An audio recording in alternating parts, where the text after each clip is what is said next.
Well, here we are again. Oh dear. Oh, I haven't positioned my microphony. That How unprofessional of moi. never. Me. Right.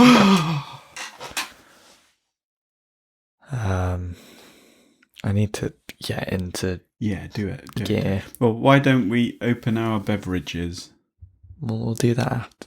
Oh, do you want to do that before the? I don't know. It's going to be one of those episodes, isn't it, that takes a little while. I only have one idea that's actually on the topic, and Oh, things will come to us. not a huge amount in terms of news. So Things will come to us. I have a question that I'd like to ask at the beginning and the same question at the end, but we'll get into that when we get onto it, because we'll have news to do first for me. So that's the preamble. So we'll open those on the thing then. As you wish. Once we do the intro. Okay. Right. I feel like our preamble hasn't been amusing enough. Yeah, well, that's why it gets edited out, unless you just can't be asked to edit it, which I gather is most of the time. Well, editing's for the professional type bit that you do. I'm just a post producer. I am editing the 300th thing a bit more than I expected to. Yeah, it's looking good, the little tiny bit that I saw though. Oh, I basically left it uncut when it's actually driving, so like that's got like the road trip experience. You're an hour in already. Yeah, when it's like... That'll be out in 2 days' time, folks, if you listen to this when this comes out. If it is before the intro. Which it will be, because I have way too much on my plate editing my life. Oh, okay. So, yeah, let's launch into it. Right. Well, you're right, I'm left. Unless you're talking about when they're looking at us, if they're watching it on the screen, you'll be on the left and I'll be on the right. To them. But you're on my right, I'm on your left. So really, if you said right, I should just go left and shut the fuck up, shouldn't I? Don't I do that sometimes? You normally do that, and I just ignore it, but you made it such a long thing, it's just derailed everything. Maybe my brain's in an analytical mode, anal-itical mode. Well, hopefully that means you can do most of the talking. Okay, then.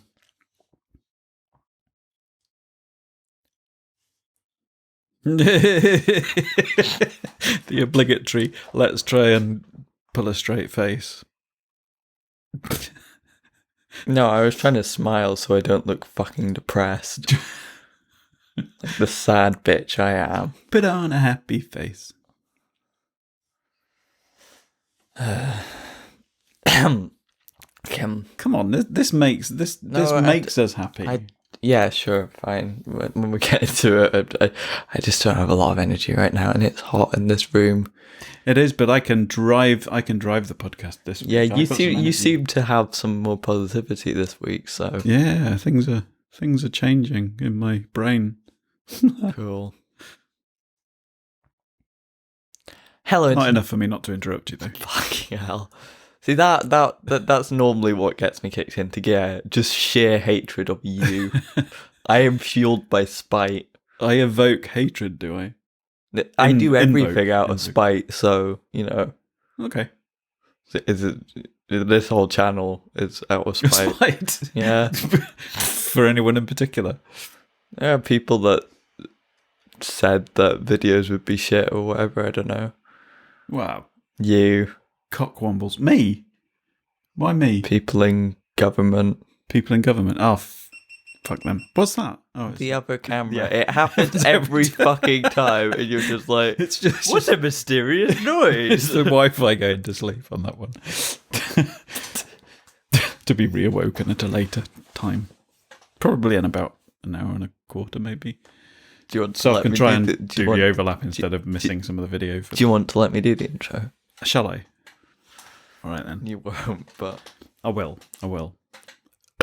Pardon me.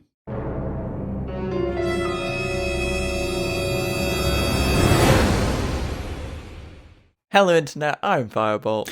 And I'm the Orbiter. You are in a chipper mood today. Chipper.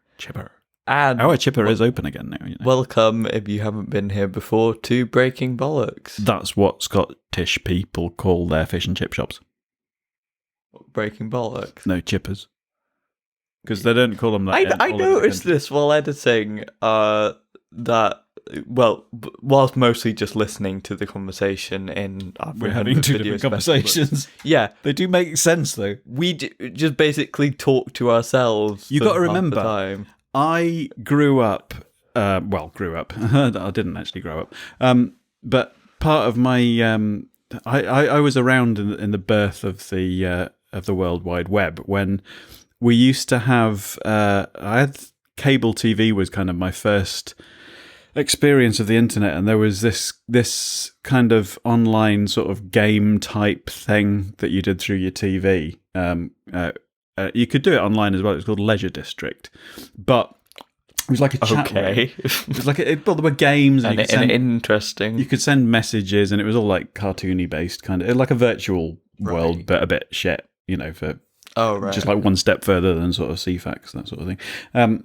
But it had like chat rooms, but you had to wait for like a reply to come back. It was less instant than it is now. You had to wait for the message to transmit and to reach the other end. The telegram to come through. Yeah, so we used to end up having sort of not double conversations, but you had to bear in mind that what you were replying to was probably the thing before last that person had said, and they were probably going to get your reply after they've said their next thing. You still get that a bit now if the person you're speaking to has really bad internet. Yeah, but I think because pretty much everyone did then, we kind of got used to it. But is that your excuse for why you can't hold one conversation at a time? No, I just think outside the box. I mean, yeah, like you said, they do make sense together. I mean, it would sound a bit weird. It's like a polyphonic concerto to get all musical. I saw a poster at your school when you were there, in the foyer, in the reception area, which had things on it about like sort of, you know, the best sort of attitudes towards learning and stuff like that, and one of the things that it advocated on it was thinking inside the box. And I was like, why the fuck are you trying to teach kids to think inside the box? Well, because it's easier for them. Yeah. We should open our beer. We should. We haven't yet. I thought it was more sort of after dark to open our beers on the podcast rather than... We did put out a call for guests, but I'm not sure if anyone's seen it. It was only about 3 or 4 hours ago, though. And these people have busy lives. I think there's a fair amount of them record on. Yeah, but you say that, but then they're like, well, just put it out on the day because most of these people don't actually know what they're doing tomorrow. Yeah, but I mean, you know, there's a lot of podcasts get recorded on a Monday night, and okay. I don't know what day it is. It doesn't matter anyway. So. Guests just get in the way. Because even without COVID, it's the summer holidays, so time just loses all meaning right now. It's left my head what I was about to say.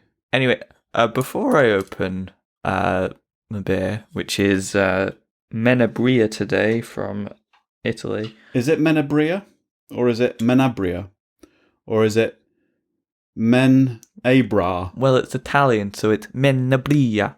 How do you know it's Italian? Because it says Italia, you Where does it say dick that? shit. Oh, hang on, I'm blind, aren't I? Yeah. Well, that's my first bit of news. That it's from Italy. When will that episode go out? What? We did a recording for Dad vs. the World, didn't we? Which was very tricky because I'm having difficulty with my... Do you know what it is? It will go out in a couple of weeks. Yeah. When it comes out, Cook Serve Delicious 2. Have a watch of that because that was fucking funny trying to play a computer game. Essentially blind. I'm kind of... Oh yeah, pretty much blind in my right eye at the moment. By the way, if you're paying attention at all to the channel schedule, we're skipping out Series Killers this week because of the special. And let's have a beer. Where does it say Italian then? Below Biella. Yeah. I specifically selected this for a very good reason. Okay, right. Before we open it, though, what I want to say is, do you actually know what episode number this is? Because I haven't been keeping track. I do. I'm on the ball. I've actually even looked Are up we stats. into the 60s now? Yeah. Right. Yeah, we'll be doing Paul McCartney next time. Paul McCartney. Well, oh, the Beatles. Technically, right. I think he wrote the When I'm 64. Oh, so is this 63? This is 63, yes. This is cool. Welcome to episode 63. And you know, we're nearly ready to retire. See, back when we first started podcasting, and I used to listen to other people's podcasts thinking, oh, these guys are really professional. But now I know better. I remember somebody talking about how other podcasters like announce their kind of stats and stuff and say how many listeners they get and stuff like that. And it's a really kind I don't want to do that because I think I'd be embarrassed. Well, do you know how many plays we've had in total? No, just on podcasts actually, not on the YouTube version, right? Or the Twitch version. 2,300. Oh, that's a fair amount, actually. It is. Over 63 episodes, obviously, but our average listenership is 16 per episode. That's better than I expected. I think we get more on the podcasts than like the YouTube side of things because, admittedly, we've actually done sort of outreach and marketing on that side. Admittedly, some of the time, one of those 16 is me, and we know Craig listens to everything. Fuck you, Craig. That was just a dedication. Okay.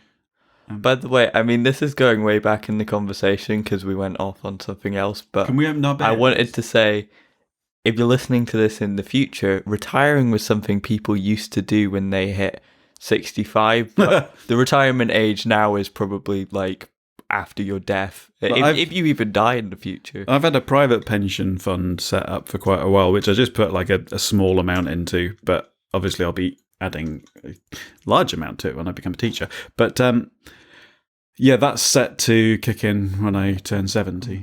If I turn 70. That wasn't very good for the microphone because I think I was covering it, but you can do ASMR if you want to. I can do what? ASMR? Do you know what that is? A sexually mature retard. No. No offense intended to anyone sexually mature. You're so confused. Brain's gone. You always do this. Yes. News. I don't know what it specifically stands for, but it's basically the sounds that give people a weird feeling that may or may not be sexual. Oh. Alcoholic frolicking in us. Yeah. So anyone, I don't know how much of this I've put out because it's been such a long time since I did a Better Call Paul podcast. But I don't know. I can't be asked. There's not a lot happening musically anyway at the moment. So, but yes, my eyesight's been deteriorating, and it's to do with the lens replacement surgery I had about 18 months ago. Apparently, in around about 5% of cases, a follow-up procedure is required at some point, which can be even years later, because the lens, the intraocular lens which they put in, goes inside this capsule thing, which I think is where your own personally homegrown lens is held in the eye. Ooh. At the front.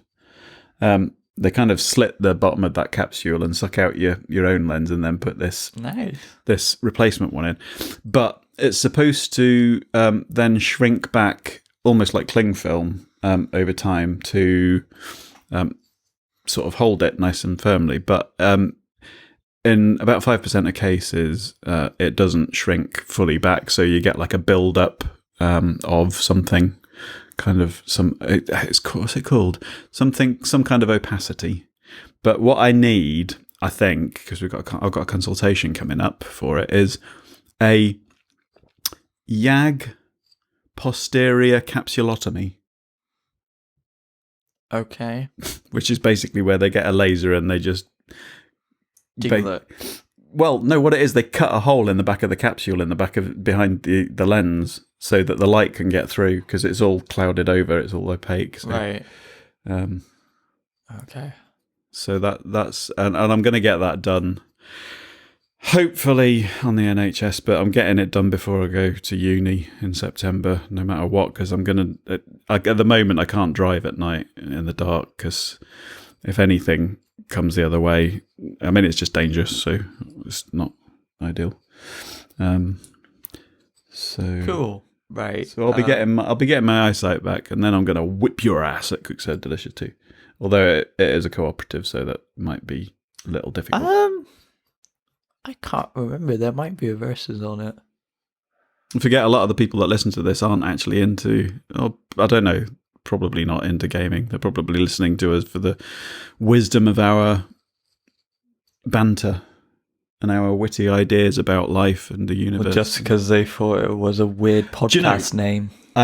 Let's launch into something worldly news-wise, but this is it's probably not really news, but because I was really late to the party with this one, but I nearly suggested that we did a special episode last week. On what? Well, I don't know why, but I'd never got around to watching this before, but we watched Bowling for Columbine. Oh, right. And I was left at the end of that thinking, for fuck's sake, let's just do a special episode. But bearing in mind that 3/4 of our listenership are American or in the US. Well, I think a lot of them, if they're listening to us, either they're going like way outside of their bubble, I guess, or like they probably don't like it either. Yeah. We feel you. Know. We feel you. I mean, it's not, if you don't know, that's about, well, at least in part, like what it's named after is the Columbine shooting at a high school. Yeah, but it's basically looking at the gun problems. I think it's in Colorado, is it? I literally spent the first hour of the film with my chin with my mouth open because my chin was just dropped. I was just like, what the fuck? I mean, it's still relevant today, but it is very much, I think it was made in 2004? Early 2000s. Can't remember. So, like, some of the things are a bit dated there, but, like, a lot of it's still pretty relevant. A lot of it I've actually heard before anyway, but it's just when you hear it all kind of strung together, closely together, things like that the US essentially trained Osama bin Laden. And the way they still supports like fascism in South America, but the habit they have of going into countries and removing democratically elected governments and putting dictators in their place, and then have the audacity to go, oh, well, that's such a backwards place, we need to go there and sort them out. It's like, you literally destroyed them. I don't want to you could go and bomb them some more. See, I don't want to get into a mudslinging match because we're gonna. Well, I don't know whether it upset our American listeners at all because, like you say, the ones that listen to the US probably government agree does anyway. A lot of shady stuff, and like this dates the UK back. Government. Well, yeah, but dates back. Are we not the second biggest arms trader on the planet? UK. I know we sell to the Saudi Arabians. Well, yeah, but both America and the US do sell arms to Saudi Arabia, who is fueling a conflict in Yemen that's been named the worst humanitarian crisis in history. Yay! Well, maybe maybe that's the kind of kinship that we have with our brothers and sisters across the pond, the ones that are suffering under an equally, if not worse, but in some ways. I mean, they've got Disney. I like that. To maybe segue slightly into our topic for today. Yeah. There's this sort of idea about... Which is? It's loyalty. Oh, shit. Why? What? I've done a load of research on royalty. He hasn't. He's just being a dickhead. Oh, you busted me in public. I didn't want to be outed like that. Anyway, that was an awkward silence. I have no fucking anything to just keep my brain. What are you going to do? Anything. What were you going to say? This idea of like being patriotic, meaning basically the question. You have absolute loyalty to I your have to ask the country. question. You love everything it does. There was a question I wanted to ask at the beginning of the episode and then again at the end of the episode after having discussed the subject. And that was, is loyalty a good thing? Depends who to, I guess. Okay. I mean, I don't think to, I guess, go more down a philosophical route rather than political. That's root for those in the UK. I did interchange that. So, whatever. Language That's language junction for those in the UK. Did that? Not bad. That's a compliment. What the fuck's going on? Yeah, we don't know what those are in the UK. Anyway, yeah, fucking hell, you always derail me. I'm on form tonight, baby. I'm not. I didn't get up early, but like for some reason I just didn't sleep very well. Yeah, that might be to do with your niece having been staying. Well, I wanted to wake up at the time I did. You didn't want it to be with your niece playing your drum kit in your room. Probably not, but it was 10 to 5 yesterday she got up. Yeah, well, I don't know. Anyway, I'm tired basically. You're always tired. You seem to be trying to make a success out of a 36-hour day. What? Well, you always seem to be either staying up because you're wanting to get back into normal sleeping patterns. Well, that's because I fall out of it and then I try and get back into it. Yeah. I'm back into it for the moment, but that's mainly because I have a human alarm clock for the last couple of days. I mean, we have started recording probably a good hour and a quarter before we normally do, haven't we? Yeah, well. So you'll maybe stay awake. Maybe. Hopefully for the podcast, at least. Can I ask a question? Or were you No. were you in the middle of a? No, you cannot ask any questions. You were in the middle of a line My authority is above reproach. Are you a dictator? I don't know. Fuck's sake. Oh, my brain. So,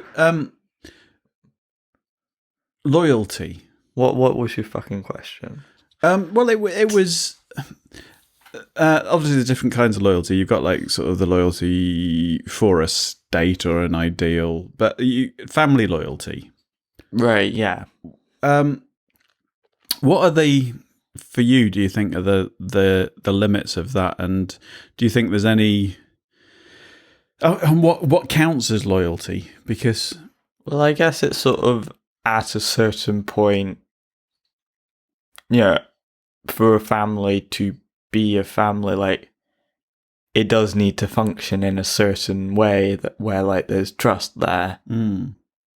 But like just saying that everyone should trust everyone within a family because they're biologically related, it's sort of like, well, if people aren't trustworthy within that and there's good reasons not to trust them, then like members aren't under any obligation to maintain the unit just because you're biologically related. But you can still have, like, I guess, a different definition of family that's less related to like your I suppose blood relations and more to like your personal connections. I suppose what I think of as the family that I would. It's difficult because loyalty wise, I would say. I'm pretty much sure that I would be more loyal to my kids than to my wife in terms of there not being a limit to that. Because I think it's difficult to explain, but I mean, for instance, would you be loyal to what is family loyalty? there are people who disown members of their family because of things that they do. Yeah, I mean, I And don't think we've technically had that in our family, but we've had situations where, like, members of the family are definitely much less connected than they used to be at an earlier point, I shall say. I think this is perhaps something which is different the other way around. But I mean, as a father to their offspring, can you think of something that I might do that would cause you to decide to disown me? That you haven't already done? I don't know. I mean, it depends. It's sort of what I'm willing to forgive you for, I guess, is a lot greater than for most people. But that might have to do with my general expectations of you already. So I think the difficult thing is because I've got a sort of a scenario in my head that I sort of think that proves that I would never disown one of my kids. And that is that if they became a murderer or a rapist or, something really bad, although I wouldn't lie for them or try to stop them from taking responsibility for their actions, I think I would still love them and visit them in prison and stuff like that, still treat them as my child. But and it's only really thinking about this while I'm talking to you now, there's a difference between something that stark, and some people can be really manipulative in terms of really going to great lengths to cause pain to other people. And I think that's something different. I mean, for instance, I feel like a lot of people do that, like, without knowing and not, at least initially, intending to hurt people, but, like, still wanting to get ahead, but just not really understanding the effects of that. Yeah. Everyone's got a different story, haven't they? But, like... So I was thinking about this, and we will get to this in a more political sense, I think. Oh, yay! With someone like Joe Biden. Right. Now, in the 90s, and I think earlier, he was friends with a really quite famous segregationist, Strom Thurmond. He wrote the crime bill upon which a lot of the racial discrimination by the police in America is based, or at least modern discrimination there. When Anita Hill, who was allegedly raped by Clarence Thomas, who's a Supreme Court judge still, when she was basically giving testimony on that, he was very critical of her and had a lot of influence in basically dismissing her claims. Supported the Iraq War and I think other wars as well. Generally, a lot of pain has been caused by this person through their policies, not directly. Yeah. Through their policies. But it's sort of, I think, because the Democratic Party in America has moved left somewhat from the 90s. I mean, you would hope it would, because it's just sort of parties need to change over time. But there are sort of more left-wing elements that are coming out into American politics, a bit more, but it's still quite right-wing centered.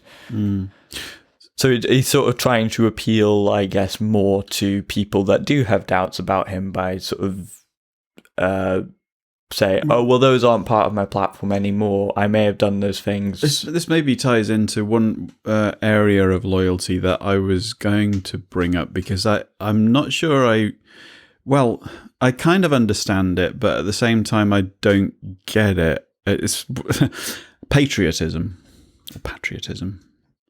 Yeah. Well, now, the reason for me, I think there's possibly two distinct forms of this, but maybe a lot more.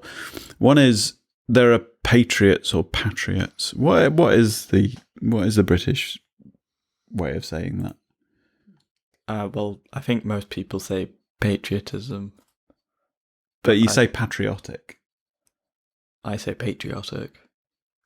All but right. that might be an American influence. I don't know. I think it is, but again, it's becoming normal. Language is fluid, so Yeah. like... But I'm not sure if there are people who are patriotic regardless. Like, they will always be true to their country and respect their country and their flag.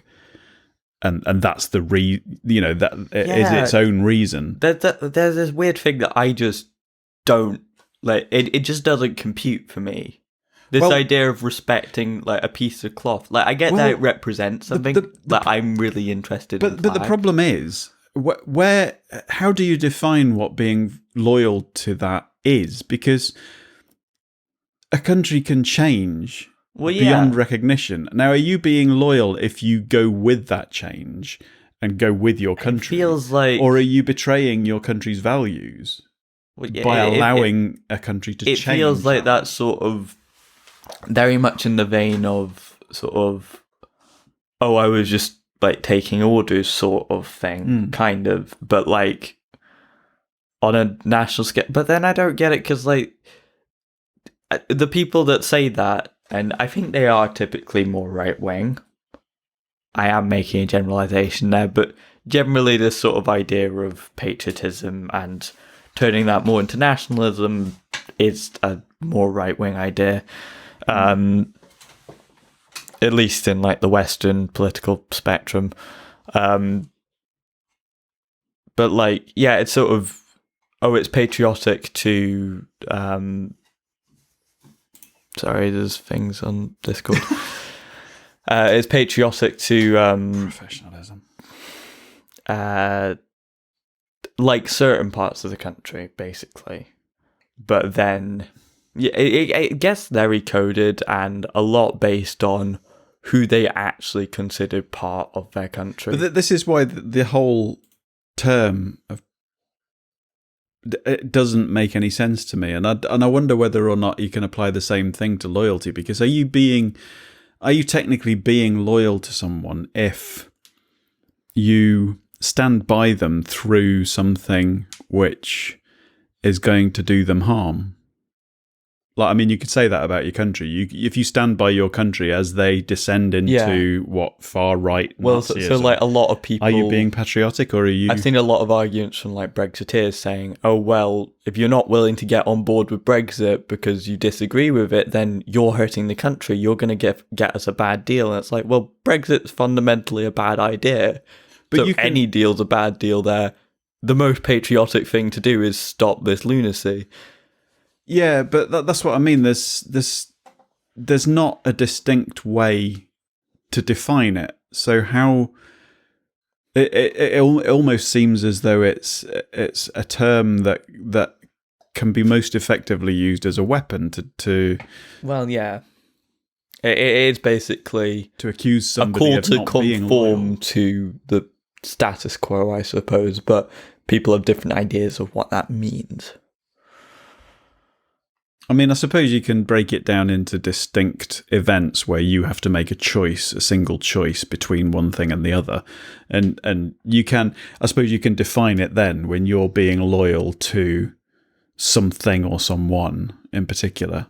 I mean, the thing is, I think with the Brexit thing, I think there would be a lot of people that would have seen it as being, are you loyal to the UK or are you loyal to Europe, to the EU? This gets very interesting when you bring in like the sort of sectarian ideas of like Northern Ireland, and partially Scotland, Yeah. with like they're sort of countries, but also not, that have their own ideas of that. A lot of people within have ideas of independence for themselves that like they don't have this fondness for the United Kingdom. I mean, some people here do, and some people born here do, but like there is a distinct, like, different nationalism that's to do with self-determination rather than dominance, I guess. But in order to kind of make those two sides out of a debate, you have to kind of play the victim to get people on to your side. Do you know what I mean? Like the Brexiteers would have been arguing that it's us versus them, rather than, you know, Brussels was somewhere other, and the European Parliament was something that's different, you know, apart from us and fighting against us, rather than something that we're a part of. Yeah, I mean, a lot of people have this.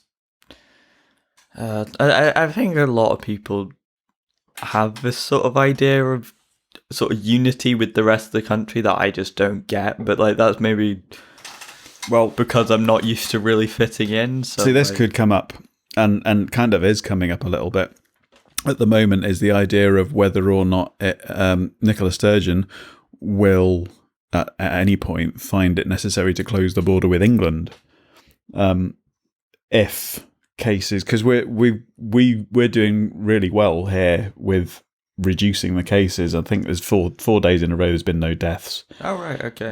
That is good to hear. I mean, I would still like advise caution in Scotland, if you are from, well, anywhere. I'd advise caution, but of course, you know, with the potential for I mean, England are going further. I mean, I noticed that it's mandatory to wear face masks in shops up here, whereas it's not in England.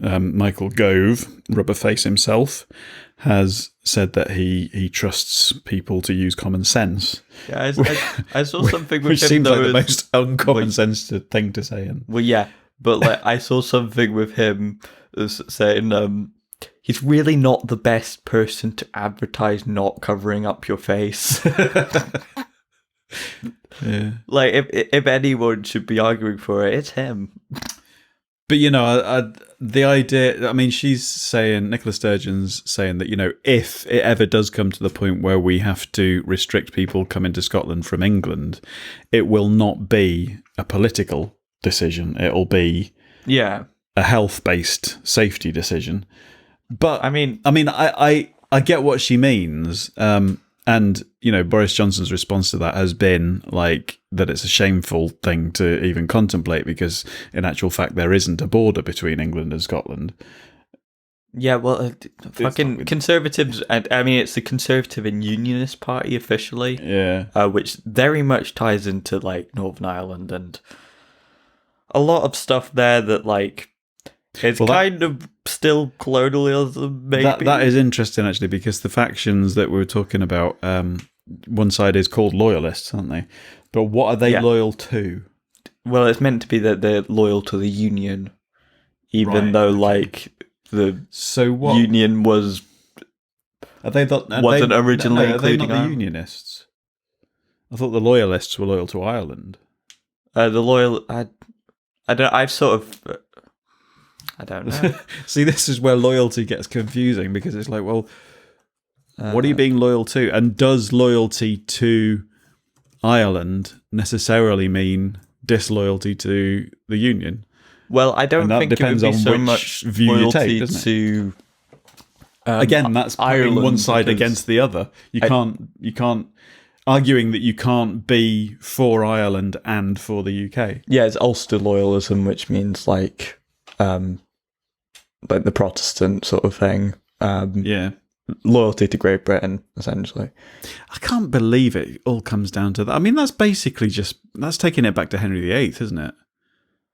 I mean, a little bit later if you're talking about Ireland, but yeah. But essentially, it's about the separation of Britain from, well, actually England originally, because it was the Church of England, wasn't it, that he started, because basically, if anyone doesn't know,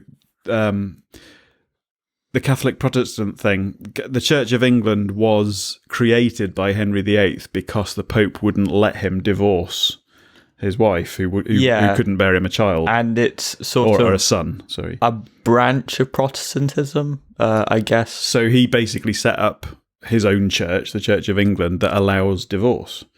Yeah, but at the time, sort of. Martin Luther in Germany had just sort of created Protestantism, and it was spreading through, I think, like the Netherlands and stuff. Yeah. So it was becoming popular in part, and then a bunch of monarchs like switched between being Catholic and Protestant, and there's excellent horrible history sketch on Actually, that.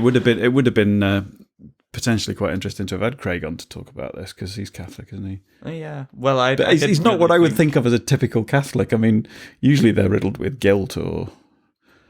Well, can you imagine him going into confession? Be like, fucking hell, Father, I have sinned. I have sucked a donkey's cock again. I shat in the shower again. I feel like, I mean, I make fun of you a lot. He loves it. He likes being the centre of attention. Okay. Pardon me. But yeah, in Northern Ireland, loyalism refers to loyalty to Britain, because the Irish government, at least during the Troubles, weren't really supporting the IRA. That was like more like a. Are the mafia associated with the Catholic Church? What? Is there any mafia connection with the Catholic Church? Because it would be in Roman Catholicism. Mafia is like Italian, isn't it? Kind of roots. I mean, there will be some mafias that are connected to. I was just thinking the Podfather. Yeah, like religion is going to be a big thing in some cultures. Yeah, you didn't take that on at all, did you? What? The Podfather. Okay, well, I guess, yeah, that could be. Yeah. I don't know. I've not. The seen After Dark any of the Network films. is a kind of mafia, isn't it? It's a podcast mafia. I don't think you want to be describing yourself that way. Sorry. Yeah, but instead of a horse's head on the pillow, you wake up and there's a horse's dick next to you. Again, I haven't seen the. I haven't seen the Godfather films, actually, but I do know about that scene. Okay. Well, not the horse's dick scene, the horse's head scene. Okay. I mean, most of my knowledge of a lot of pop culture things, but like The Godfather's included in that, it just comes from The Simpsons. Oh, right. Yeah. That jolly good. Sorry, it's just I'm enjoying watching through. I'm on towards the end of season 2 now. Yeah, these are the good seasons. Yes, indeed. I kind of want to watch. I mean, I definitely want to watch through. We did at some point try to. We got a fair way through Family Guy, didn't we? Yeah, but I don't know. It's touch and go. That is kind of. There are some fucking hilarious episodes where I couldn't breathe because I was laughing too much. But yeah, but then there's a lot that are just kind of mediocre. But I think it's like that with anything, isn't it? Anyway, shall we get back on topic? Have you ever had a topic? What? It's a chocolate bar with. I don't know if they do them anymore. I'm assuming not. Then I don't know if they. Oh, because some like marathons turned into Snickers. No. And Opal Fruits turned into Starburst. But I haven't seen topics around. I'm wondering if they turned into anything else. Shall I Google it? Maybe. Is it like a chocolate bar? Yeah, it was. Yeah, I think it might have had Nugget for the commoners or Nougat for the. It's Nougat. It's what the fuck is it? Get one or the other. You're not like you're a crossbreed between posh and common. Yeah, essentially. I was thinking about this earlier for some reason, and like Nugget. how our sort of at least immediate family sort of like kind of halfway between posh and working class more. I mean, we are working class because we're broke as fuck, but like we're also like that's most of the by country, September, like our whole family would have been to a higher education institution, which like a lot of typically more working class backgrounds, like that's I guess not part of the stereotype. But I mean, it is good here, bloody students in Scotland at least, that we can go for free. So there's not as much of a divide in that way. Can you imagine living in a society where, like, Les Mis, it's the students that were like instrumental in a lot of the protests during the lead up to and the French Revolution. Ooh. But can you imagine that happening here? Imagine if we were at uni and found ourselves on the barricades being shot at by the government forces. Well, people are right now. Yeah, that's true. Topic. Maybe they still exist. Yeah, apparently it started in France though, so... What topic? Yeah. Bar was removed from celebrations in 2006 along with Twix. Celebration? They took Twix out of celebrations. Why? Well, they put it back. But, yeah, apparently it's still here. It doesn't say anything. It's a very short Wikipedia page. Apparently... Not a very interesting topic of conversation. Apparently, and I've been meaning to watch this, it had adverts with Simon Pegg and Mark Heap from Mark Heap? TV comedy Spaced, which sort of was the precursor to the Cornetto trilogy, I believe. Yeah, I used to have those on DVD, the Spaced. It's on Netflix. Is it? I really should watch it, because I don't think we've got anything to watch, really. Yeah, well, maybe when we finish Still Game. Yeah, sure. Yeah, right, well, that's that lined up then. Great. We're not going to be on topic at all this podcast. Well, we can play with being loyal to the subject. Oh, that reminds. Every time someone says something slightly similar to a line from Hamilton, I just can't. Do you know what? Not just sing it in my head. I don't know, because you've seen it twice. I've seen it 3 times technically. Well, 4 times technically, but 2 of those were like through TV. You've seen it twice in the theatre? Yes. Once on Broadway and once in the West End. Now, I've only seen it on Broadway live, and we were like in the 3rd row, so obviously it was great being that close, but there were certain aspects of the presentation that you probably wouldn't appreciate from that close. And one thing I really picked up on was the awesome choreography during the Eye of the Hurricane. Do you remember that? Yeah, you don't really get that from up close, I don't think. No, but when you see it from a distance, it's like the whole cast basically make the wall of a hurricane, don't they? Yeah, but like so like in New York, we were, I think, like 3rd row from the front, just like very close, but also like not too close that you can't see anything. And then when I went to see it in London, we sort of sat along the edges of the rows for cheaper seats to sort of, so we were in like a vertical line rather than horizontal. But that was in like one of the circles. So it would be a bit further back. What would they call them? Would that be latitudinal or longitudinal? Longitudinal. I always get them mixed up. I just think because long, like lengthways, but then that could be either way, really. And if you're ever needing to remember which way stalactites and stalagmites go, always remember tights come down. Okay. And then mites go up. If you're unlucky. Anyway. Yeah, we should get back to... Right, what I wanted to talk... The one idea I came to this podcast with that's actually related to the topic I wonder if I could succeed in preventing you from airing it during the whole podcast. Try as you might. No, I won't do that. I've run out of things to say. This idea of... instead of like loyalty to a country or to a family, more loyalty to like a political movement or actually like a party, like more officially. Or even, to take it more abstract, to a specific philosophy or ideal.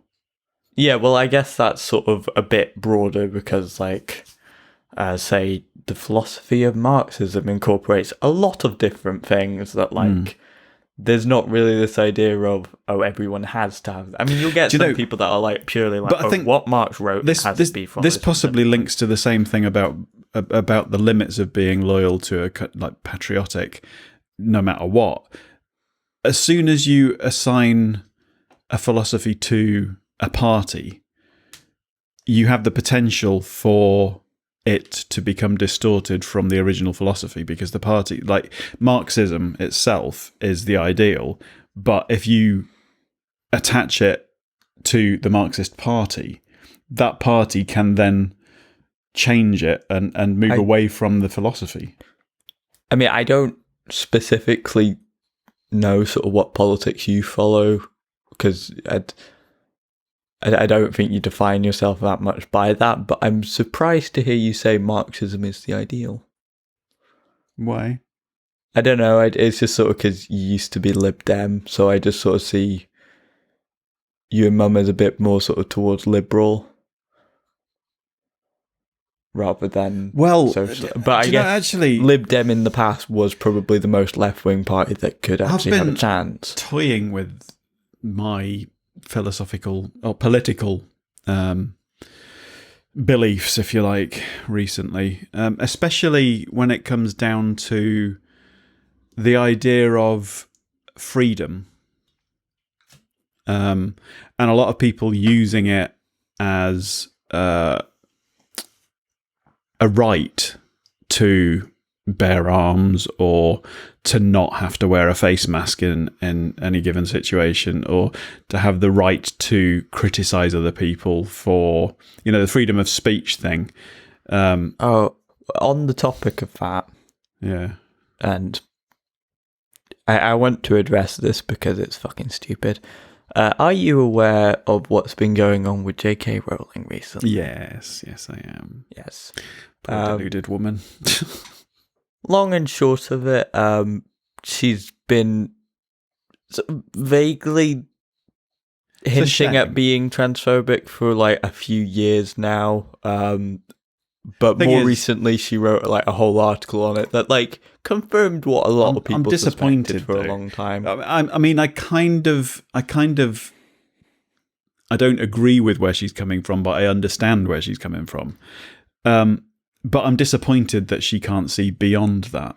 She strikes me as being more intelligent than she's coming across now. I don't know. I mean, I sort of refuse to trust anyone with that much money, regardless of what they've done with it. See, this brings up a subject of which I've heard discussed on the Gentleman of Pop Culture Network. I don't know if it was Tangent City or Unscripted, but basically talking, and it was regarding this subject, is that the idea of, can you separate the art from the artist? Well, yeah, I mean, we can get onto that, but I want to address the thing with free speech first. Yeah. Basically, after this, like, people on social media were understandably pretty pissed at her. Some people were like posting arguments against what she said to her, and some people were just sort of insulting her and doing what the internet does, and sort of some elements were definitely reasonable criticism. Some were just sort of, while the anger there might have been justified, like it wasn't constructive. Yeah, if that makes sense. So she claimed, like, oh, I'm being silenced by people on Twitter. Well, she's clearly not. Well, yeah, it's sort of like all these people writing articles about how they're being silenced. It's like, you're writing it in a national newspaper. I don't think you're being silenced. Criticising somebody isn't silencing. Well, here's the thing. It's this big thing about, like, cancel culture, as it's called. Yeah. But, so if you replace the word cancel with the, like, criticize or criticism, the power dynamic there becomes a lot clearer. Like, oh, I don't want to say this thing in case I'm criticized for it, rather than cancelled. Well, see, the thing is, unless you're prepared to back up what you're saying and defend your position, then maybe you shouldn't be saying it in the first place. If you know that you can't defend yourself, then... But it's basically this sort of thing, shut, because you know that you're in the wrong. Yeah, but, like, it's someone responding to them by, like, calling them an arsehole or saying... Yeah, I'm not into name-calling. It's like... Well, it's more that it's unhelpful, but, I mean, I think she's an arsehole, but I just don't think it would be productive use of my time to tweet it at her. Yeah, I mean, I don't think she's an arsehole. I'm just disappointed. I thought better of her. And it's the disappointing thing about it is, and it's this thing about not being able to remove the artist from the art, is that you know that her way of thinking can't help but have coloured her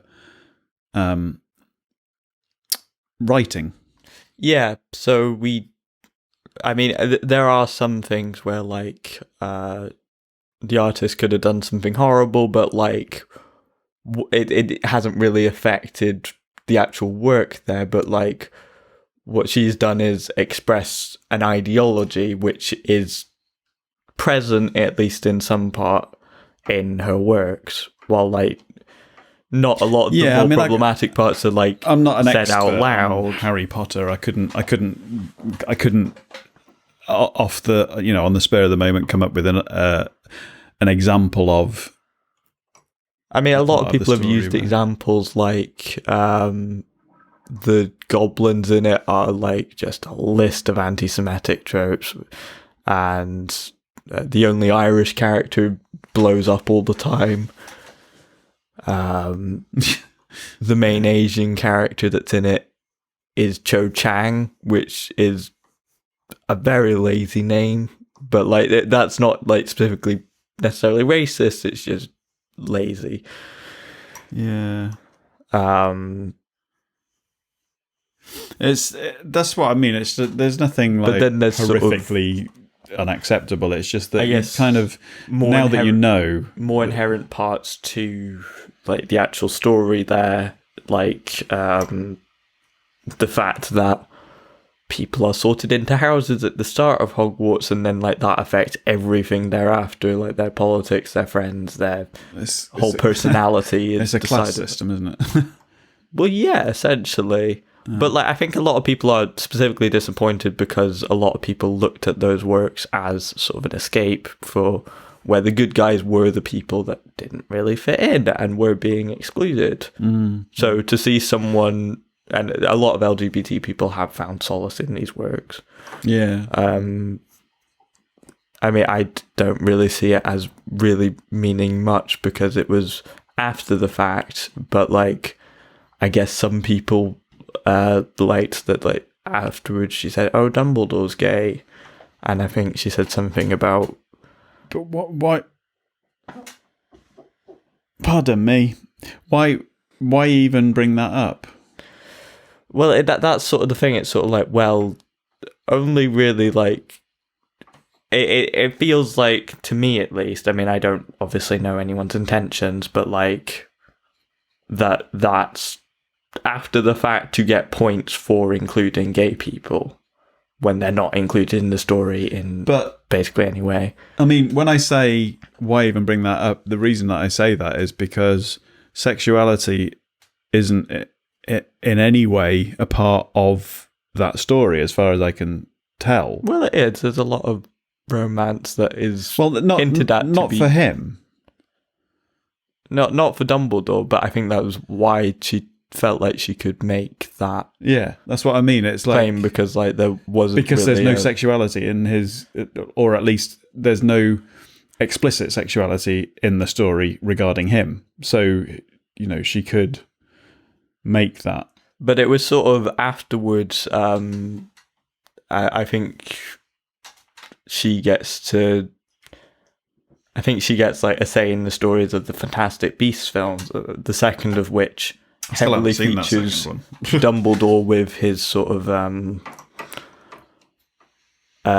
who in the story, like after the fact, that he had a relationship with I think it's Grindelwald, but like that's not shown at any point in the film. Like it's sort of, oh, I loved him like a brother, but like if they wanted to actually do any representation after that fact, like that would have been like the place to do it. No, I have. I mean, it seems like I have limits where it crosses the boundary of feeling comfortable. But in general, I like to try to be loyal to the art, if you like, in that I'm not going to let it ruin Harry Potter for me. It does make things cross your mind. I do, I love the Harry Potter stories, but something like that is not the same to the same extent as, for instance, and I'm sorry to bring this guy up because he comes up regularly in our conversations, but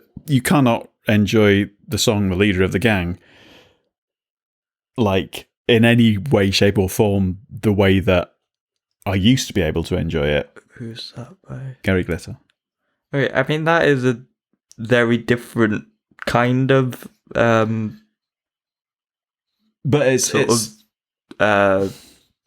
it is an instance of being beyond that line where I can't feel comfortable enjoying that song now. Yeah, well, okay. But obviously, like I say, that's a much more severe. But there's obviously a line beyond which, and there's probably a grey area there that I'm prepared to. Because, for instance, as a musician, especially as a performing musician, that has quite a lot of quite a lot of work with sort of choirs and orchestral works and stuff like that. I, as an atheist, have to an atheist humanist have to what's the word?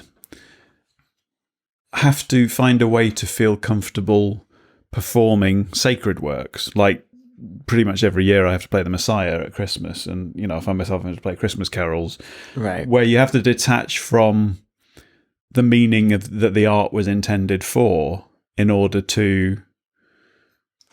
I guess it's sort of, there is also quite a bit of, I guess, social tension there that you want to like avoid making it seem like sacrilegious in any way. But it's a similar kind of thing when you listening to Queen, the song Jesus off the first album. Okay, and it's just finding a way to. Well, it's turn it into a story that you can work with to still enjoy that piece of art. With religion, and this is getting off topic, but with religion, I sort of think of it as sort of like, and I sort of changed my understanding of it over the past few years. But like, people are gonna be arseholes anyway.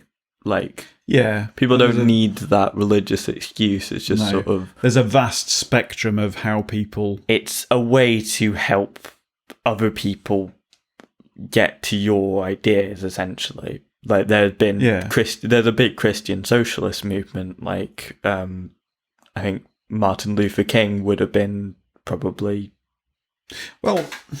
part of, but like this is an aspect of he could only really mobilize that from a church setting. This is an aspect of the Christian religion, and obviously there are going to be similarities in all the religions, but specifically I know most about the Christian religion, having been brought up in it.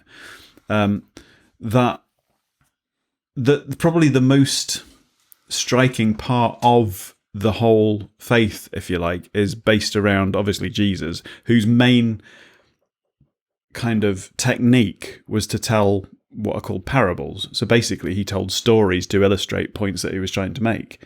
Now, for me, that was his thing. That was his main tool to communicate to people. And to me, that's really what religion is. It's a story to try to communicate to people. Right, yeah. But the sort of like, there's a certain point at which philosophy becomes a religion.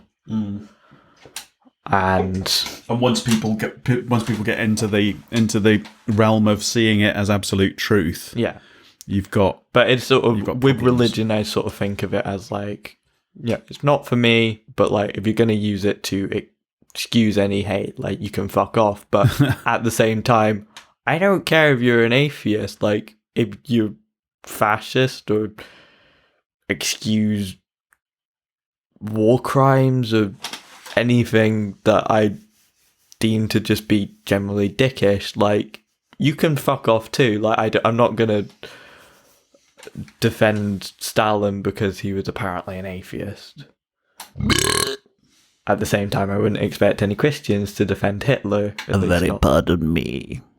At least not good people. Do you think that moustache was a fashion decision? A conscious kind of... Which one? The Hitler one. I think it was like...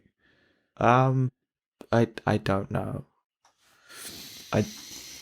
Okay, well, can we get back onto some sort of thing to do with loyalty? But the thing that I was bringing up about political parties... Was that when we was talking about Marxism? Yeah. That was quite a tangent there. Well done. Is sort of this idea of sort of party unity. Like, yeah, that's bollocks. You get it a lot with the Labour Party.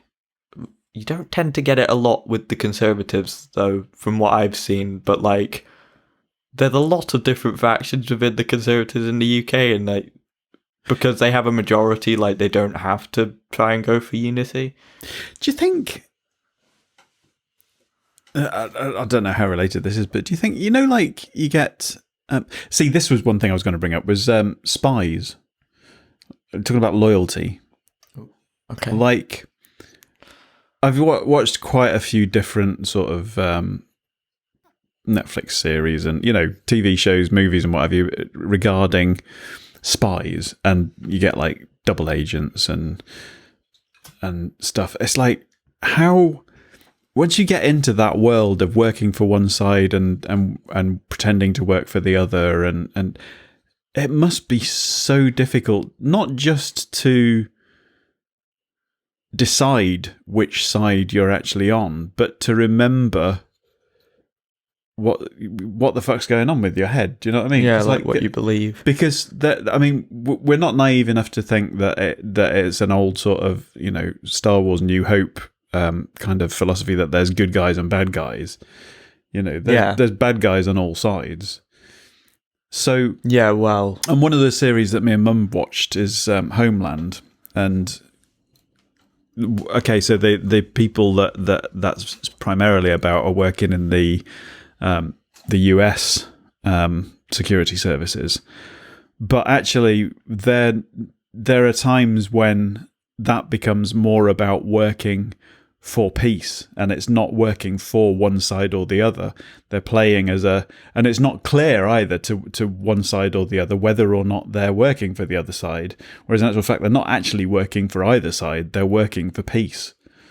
This is something, and it's a weird thing to bring up, but something that's quite present in the game Counter Spy, which is, I think, the first review on our channel. Like, that's, I think, probably the first solo vid of mine. Oh, right, yeah. In which, basically, the US and Russia are not having a space race, but having a race to blow up the moon. Yeah. Which is meant to sort of, like, be some way to destroy the Earth. Seems a little unwise. So you sort of alternate doing missions in either place to get their plans for doing that in order to stop both of them from doing that. You, instead of spying for one side or another, you are counter-spying. Anyway, but yeah, it's sort of Jesus, we tangent a lot. Yeah, but it's relevant. Sorry, I just what remembered. Were we talking about? I think there's because I was seeing it with you know how like the press basically demonized Corbyn all the time. Oh yeah, party unity. That was it. Yeah, how I think the Sun one time like tried to make out that he was like a spy for the USSR. Yeah, it was weird. Yeah, there was a lot of just weird, random stuff that people picked up on because the press just really didn't like him, and I wonder why. I mean, essentially, might have something to do with Rupert Murdoch. But the more complicated these things get, when you're talking about different countries and different political parties within countries and across borders and corporations, and you've got to eventually just come down to the realization that there is no rule book. There's no this is the right way, this is the wrong way. Well, there's constitutions which kind of act as sort of a rule book, but it's not absolute. I mean, you know, there's nothing. I mean, for instance, you couldn't in any confident way state that not Boris Johnson. Well, actually, yeah, him as well. Donald Trump isn't working for Putin.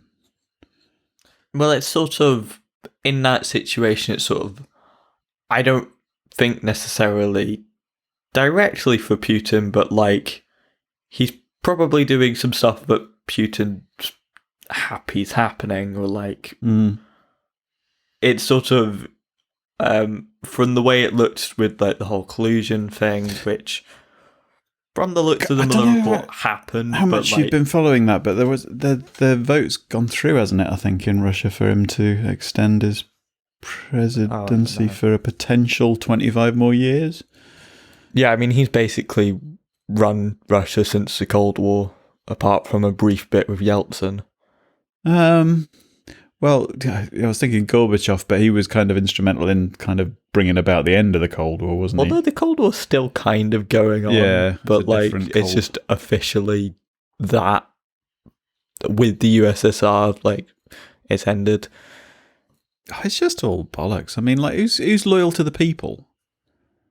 Well, see, that's what I sort of thought with politicians like Jeremy Corbyn. Doesn't seem to me like there's any country that well, there probably is, but I can't think of a country where the people in charge are loyal to they're loyal to their donors. Yeah. But I guess it's sort of say if you're like a grassroots and I guess a lot of populist movements, you're kind of loyal to your voters more, which kind of has the effect of being more loyal to the people. But this is why capitalism can't work for the people, because you kind of have to be loyal to your donors in order to be successful enough to bring about any kind of change.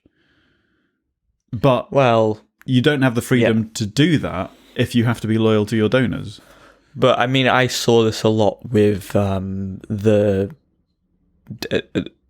race for the Democratic nomination over in America with the Democrats, where quite a lot of the time, I mean, by the looks of it from the early primaries, Bernie Sanders was the more popular candidate. I think Biden was like in fourth at the first primary. And Bernie Sanders won, I think, the first three primaries, which is fairly consistently saying like you're the favorite, I think.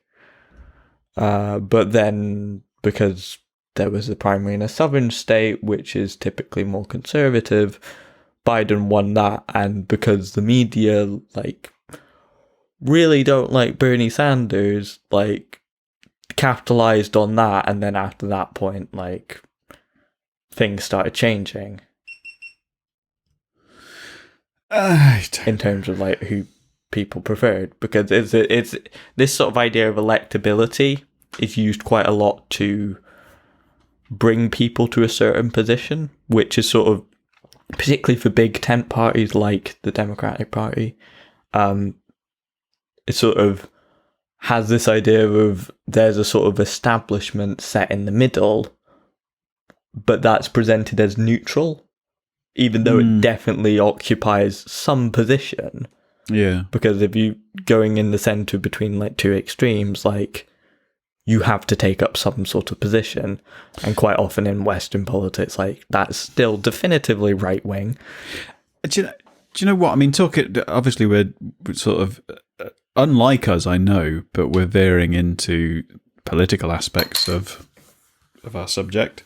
I'm fascinated with a little trepidation about how the world in general, but especially the UK, is going to emerge from this current crisis over the next couple of years. Feels like Asia's come off fairly well from it. At least sort of like South Korea's done fairly well with basically fighting off the infection in a way that I think will sort of probably help their economy. But like countries like the US, but I think their basic solution to it is sort of like, oh, we can't lose our status as number one, so keep the economy going. I think what I'm kind of referring to really is the changes that, I mean, really the Far East haven't had to make as many changes in their rights and freedoms and stuff like that, because they were already quite big on surveillance and population control. By the way, we're one of the most surveilled countries in the world. But that's what I mean. It's like, things like if you said a year ago that you could not legally go into a shop without a face mask on in Scotland, right? That's quite a big. It's a weird one because it's something that I don't know how much of I would imagine the majority of the populace agree with it. Well, they might agree with the idea of wearing, here at least. I mean, they might agree with the idea that you should wear a face mask, but apparently only 34% of Britons actually do when they go out. Out. Yeah, I'm not entirely sure how this is being polled, if it's being polled from people that are actually out and about, or if it's done like online. This is why I agree with Nicola Sturgeon's approach to it, that it is mandatory in shops. Yeah, it should be, because then more the idea when you hear statistics like that, the idea that Michael Gove can say that he trusts people's common sense, it's like have you been into a supermarket, for fuck's sake? I mean, even before all of this happened, people are dicks in supermarkets and in shops in general. Yeah, but they don't give a shit about anyone else. They just want to buy. Weird him saying about the public that elected him the frog-faced twat. Oh Jesus, can you imagine that? What? Although they did reckon, I don't know what the position is now, but when Rishi Sunak took over, they reckoned they were touting him as the next Prime Minister, weren't they? Yeah, he basically only came in like the 2015 general election. Do you know what he reminds me of?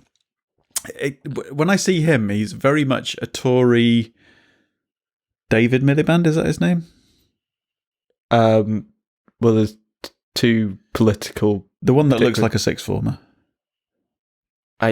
The one that was leader of the Labour Party was Ed Miliband. Was it? But David Miliband was his brother that they had a fight. Maybe I'm thinking Ed then. Is he the one with the dark hair? I don't know, because I don't know what David Miliband looks like. Well... You're really not helpful. Who's that? That's Keir Starmer. Yeah, but then you can't fucking see anything, so it's pointless even. Well, just bring up Ed Miliband then. I think it might be Ed I'm talking about. Ed Miliband was the one that couldn't eat a bacon sandwich. Rishi Sunak reminds me of him. Yeah. Don't know why. Skin tone? Could be. Yeah. Okay. They also both have long faces. Yeah, that could be that as well. They kind of both speak like they've got plums in their mouths as well.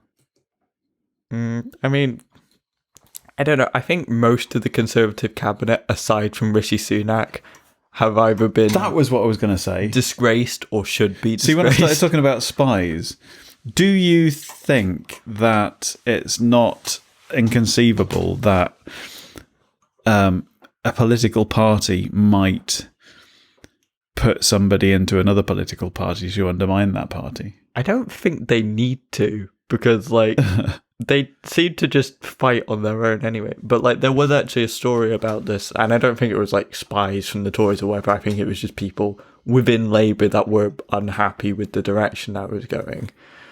About people within Labour that seemed to be sort of unhappy about their actual victories in the 2017 general election. Particularly like somewhere like, I guess, Canterbury, which was a surprising one.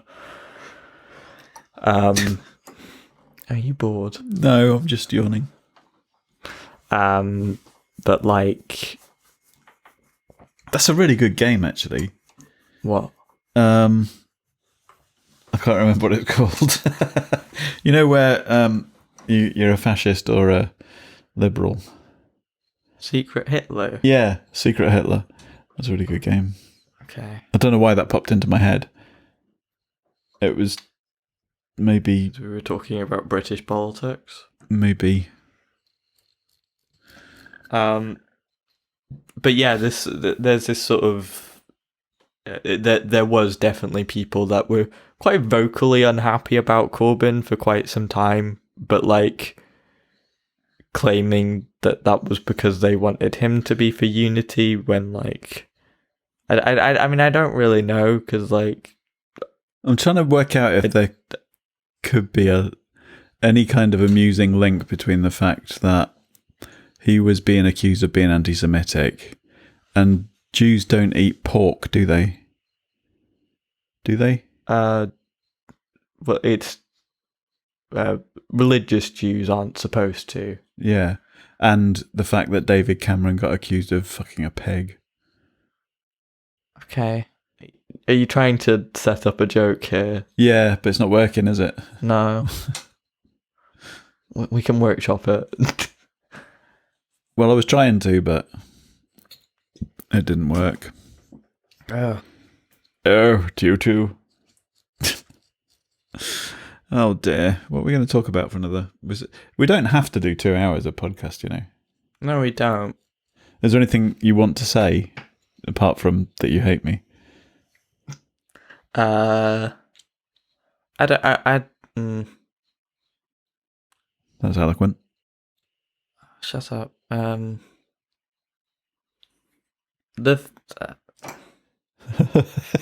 Broken me. You were already broken. Well, I guess sort of with that idea of like patriotism and loyalty to your country, and you were saying like how like countries change over time, so like it's not really sensible to like have this immutable idea of what Britain is, because see, when you talk what it was like 400 years ago, like if you were loyal to that now, you wouldn't be loyal to what it is now. But like it must have been a seriously confusing Although time. the UK wasn't really a thing in 400 years ago. For the military in America during the Vietnam War, that must have been so fucking confusing, because it's like, by serving your country, you assume that you're supposed to feel loyal. But seeing what was going on there, obviously they had first-hand knowledge of what was going on the ground. But then knowing as well that there was such a massive movement back home to stop the war, you know, it's like what is the country that you're being loyal to in that sense? Well, you take orders from the government, but like you're supposed to be defending your country, and if your country and your government are saying different things. Yeah, now this is where I think some governments would like to make that link that your government is your country. Well, I guess the idea in a democracy is supposed to be that, you know, the people vote for representatives, and those representatives are meant to carry out their will, but like it very rarely goes down like that, like precisely. They'll have their own interests and their own sort of ideas for economic stability and a bunch of things that most people don't really spend a lot of time thinking about. But, you know, they'll win them over on certain issues like Brexit or immigration, you know, issues that, like, you could present a simple idea on, but, like, there'll be a bunch of stuff they do in the background, like, that had nothing to do with that person voting for them. Yeah. Like, dropping corporation tax, which the Tories have been doing for years. I don't know, slight tangent, but I know the food and hospitality industry are having VAT dropped to 5% until sometime next year. But I was just, it wasn't clear in the article that I read whether or not that was just for like restaurants, right, or if it was going to be in supermarkets as well. By the way, did you know? You remember? I think it was this election. Yeah, it would have been the 2019 one. They promised that NHS staff would get free parking, and everyone was like, "Why the fuck don't they already?" Yeah, like, why is that not already a thing? But, like, they've actually backtracked on it. They fucked up the single most, like, simple and easy policy they had and gone, no, we're going to stop doing that. But in the middle of a global pandemic, they're doing that. But, like, rather than funding the NHS more. But then we go to Aberdeen Hospital and parking's free for patients and visitors as well. Yeah, because Scotland at least partially handles its own healthcare. Yeah. Which is interesting because, I mean, going back to this debate about whether or not it might become necessary to stop people from England coming to Scotland or quarantine them at least, presumably under a constitutional subject matter, if you like, Nicola Sturgeon wouldn't have the ability to do that. Now, she's saying that it's not political. Yeah. Well, but because Boris Johnson's trying to make it political by saying there is no border between England and Scotland. Yeah. So I suppose what she's trying to do is keep it as a health issue because that is devolved. Health matters are devolved. Yeah. So she couldn't make. I mean, technically, I suppose it's a legal argument. Can you close a non-existent border like that? Well, I guess it for would health be reasons, like quarantining, but like sort of rather than trying to keep people in somewhere to stop them from affecting people out somewhere, more keeping people in somewhere to stop. Well, more keeping people out to stop people inside. This is what the crux of the matter is. I think to me is that Westminster can't claim that Nicola Sturgeon hasn't got the right to do that, and at the same time impose local lockdowns like in Leicester, because they're doing exactly that around Leicester, and there's no border around Leicester. Leicester doesn't have an independence movement. No, but you know what I mean. It's the same thing, unless you try to turn it into like an independence issue, which she's I guess that's sort of more with Scotland. It's more we've got less cases than England, and but there will we're be getting people, infected at a low rate. There will be people that try to make that political and say that if she does do that to protect the health of the Scots, then they will accuse her of making it a political. And in actual fact, she doesn't need to make it political then, because it's her opponents that are making it political, not her. Not necessarily, but it's kind of new territory. So, like, yeah. It's sort of. I mean, in that sense, who I know because she's in the SNP, so I know what the answer would be. But there is that dichotomy, I think is the word, between. But I mean, whether or not she should be loyal to the Scots or to the UK.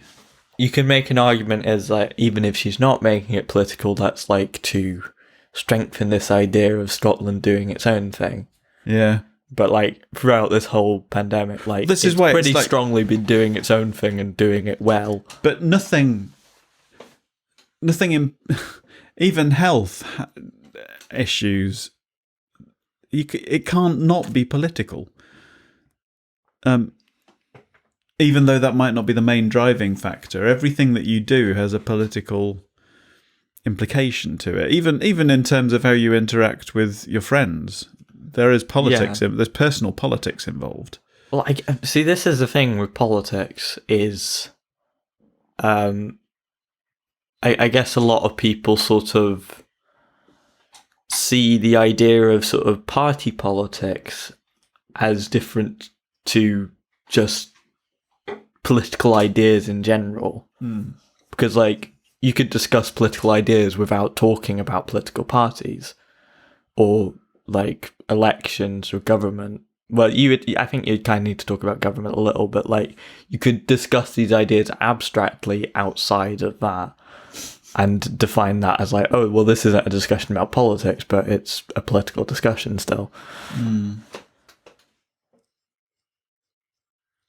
I was just sorry, I got sidetracked because I was thinking about that Secret Hitler game and Grandma just saying to me at the end of it, "I always knew you were a fascist." There are, with that game, it's a brilliant game. Yeah, it's out of context though. A lot of the things you say in it are just weird. It is a brilliant game. Highly recommended if you get a chance. It's I would say when you first start playing it, it seems like it's going to be really complicated, but once you've been at it for about 15, 20 minutes, it all makes sense and it's a really good game. Yeah, but that's because, like... Don't you go in and insult me. You don't have to insult me. I'm not insulting you.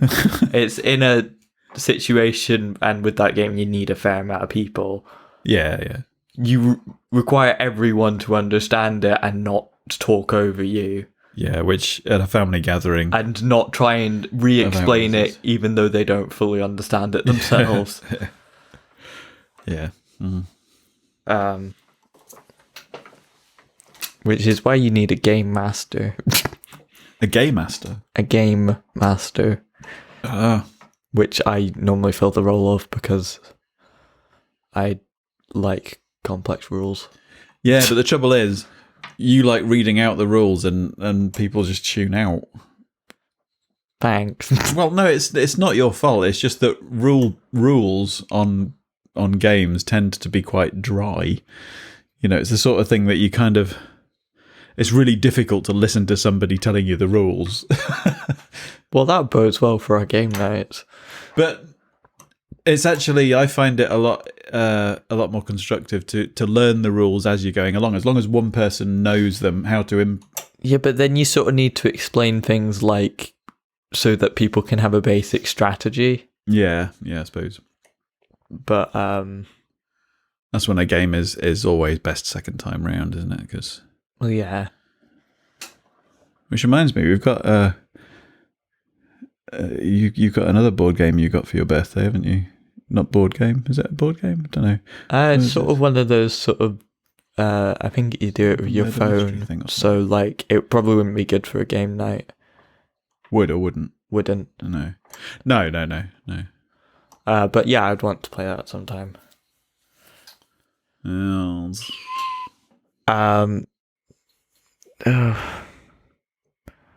I feel like we're sort of nearing the natural end of our wits here. Natural wits. Natural tits. What are you fucking talking about?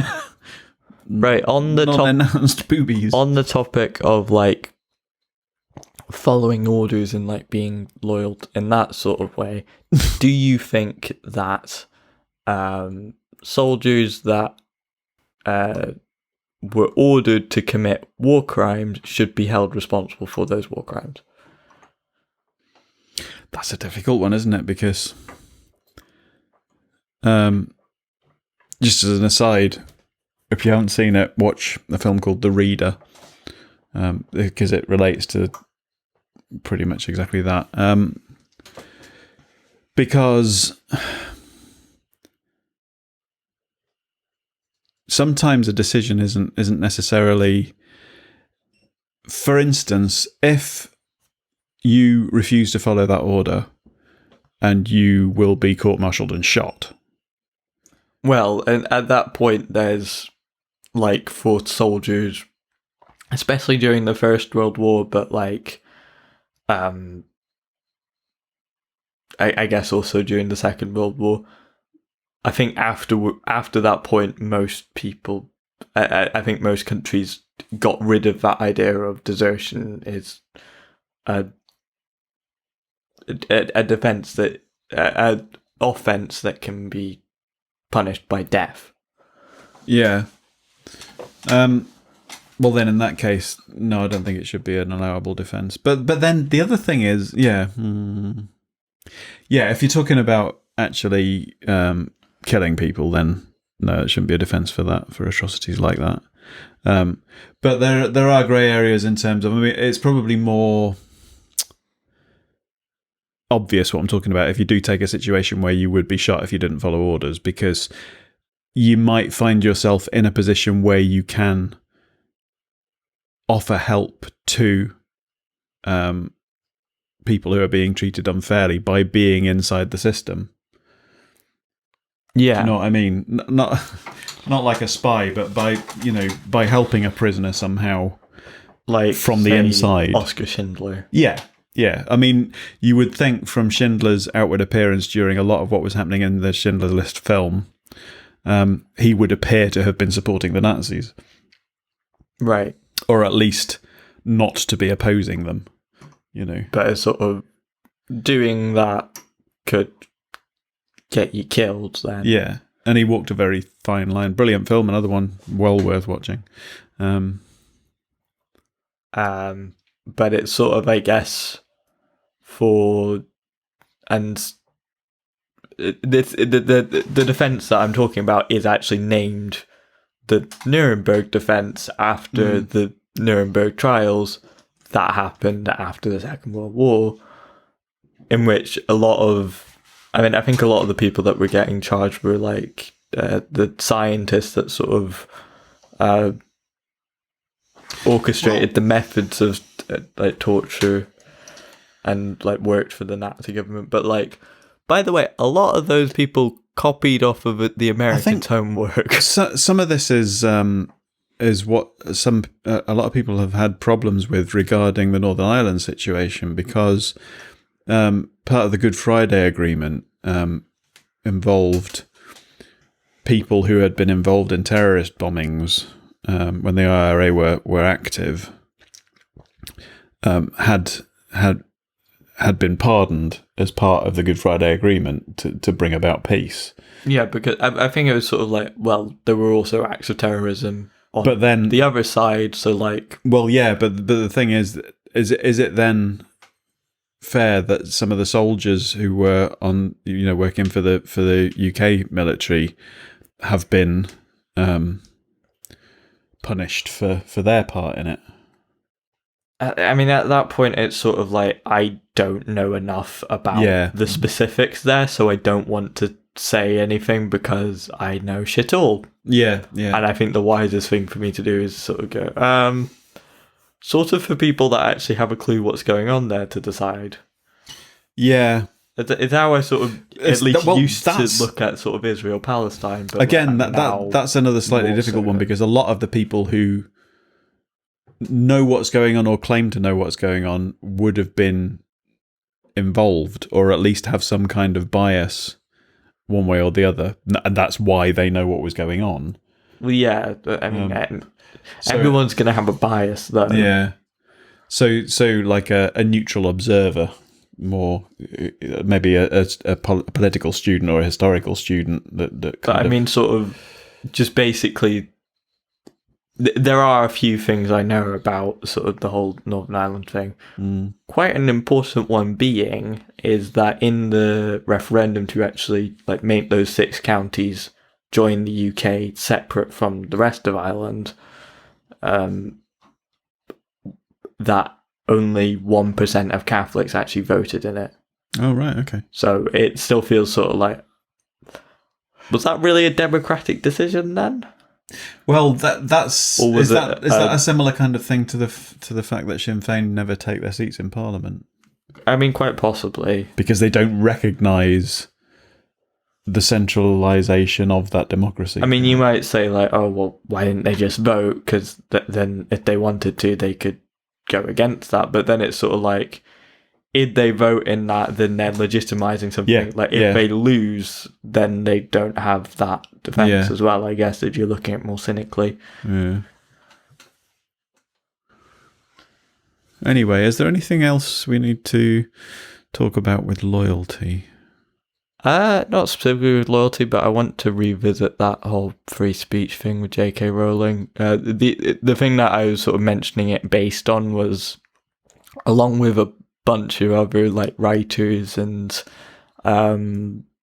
various like university professors, she signed a letter calling for. I'll look it up. How old is she, out of interest? Mid-50s, I think. It's a bit of a generalisation, but it does seem like it is. I know there are a lot of exceptions to it, but it is quite a generational kind of trend, if you like, to be less understanding of this kind of issue as they get older. Not because of the age, but just because of the experience of life that they've had during the period they grew up in.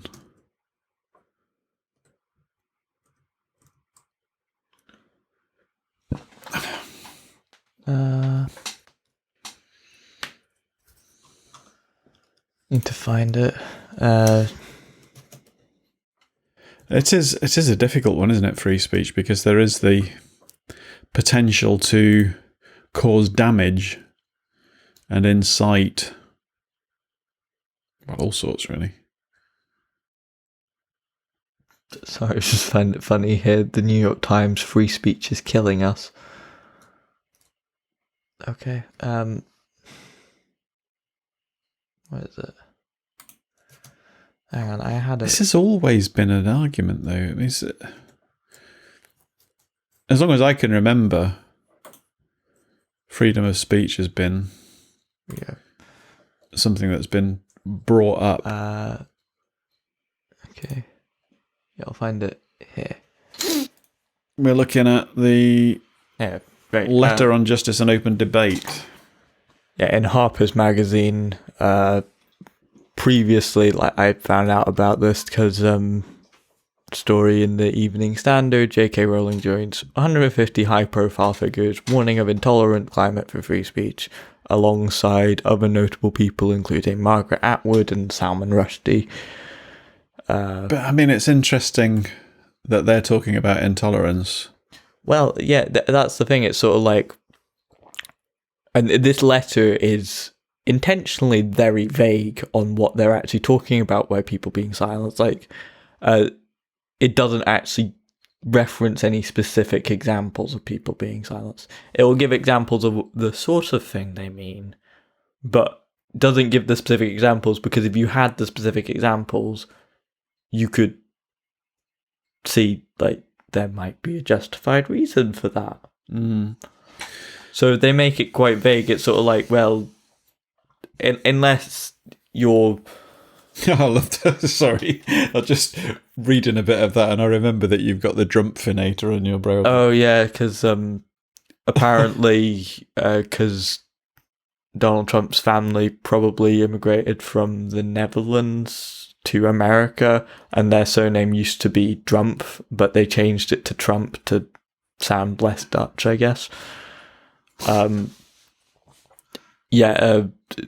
That was on Last Week Tonight, and they wanted to make Donald Trump again, so I installed the web extension for that, which means that every time that Trump appears on my browser, I get a little Trump, which makes just it's like, it hurts just a little bit less, but it's sort of lost its shine, I guess. Yeah.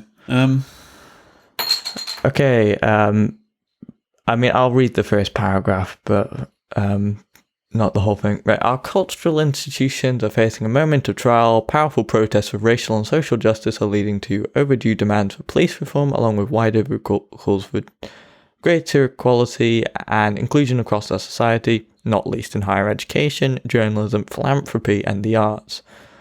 that's quite important to emphasize, that a lot of these people are like people that are quite traditionally like powerful and influential figures that like it's this weird rich person thing, like they're being silenced within their own institutions, and it's like, well, you're not really, like... Sorry, which bit are you referring to now? Not least in higher education, journalism, philanthropy and the arts. That's typically quite a sort of...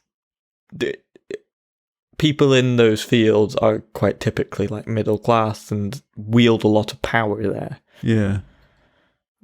Maybe not so much higher education, but definitely journalism, philanthropy, and the arts to some extent. But this needed reckoning has also intensified a new set of moral attitudes and political commitments that tend to weaken our norms of open debate and toleration, although quite a lot of the time they're complaining about the open debate against them, of differences in favour of ideological conformity. As we applaud the first development, we also raise our voices against the second. The forces of a liberalism are gaining strength throughout the world and have a powerful ally in Donald Trump, who represents a real threat to democracy, but resistance must not be allowed to harden into its own brand of dogma or coercion, which right-wing demagogues are already exploiting. The democratic inclusion we want can be achieved only if we speak against the intolerant climate in which is set on all sides. Now, if you were reading that, but it doesn't seem entirely unreasonable if they don't give the actual examples they're talking about. The point about it is, though, that to embody the spirit of what you're saying there, you have to accept criticism for what you say. Yeah, but I mean, that is the open debate thing. But yeah. But you can't, when you get heavy criticism for what you say, you can't then claim that you're being silenced, because you're trying to silence the criticism by saying that. Yeah.